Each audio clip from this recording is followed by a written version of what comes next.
የኢትዮጵያ ብሔራዊ ባንክ ይህንን የፖሊሲ ማሻሻያ ትግበራ እንደጀመረ በይፋ አሳውቋል። የቢዝነስ ሰው እኮ ነው፣ የሆነ መተማመኛ ይፈልጋል። ምን አይነት መተማመኛ? ሴትዮዋን አታውቃትም? እንዴት አይነች ምስጥ መሰለች። ብታንቃት አትፈርምም። ለሱ ሐሳብ አይግባ። አንተ ከተስማማ እሷን ያናግራታል። ይሄ ሁሉ ፍጡር በፍጥረት መድረክ ላይ የሚርመሰመሰው ለአንዲት ቅጽበት እንኳን ሰው ሆኖ አያውቅም።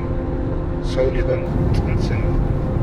ሰው እስኪሆን ድረስ አንዳንደዚህ አምላክ፣ አንዳንዴ ሴጣን።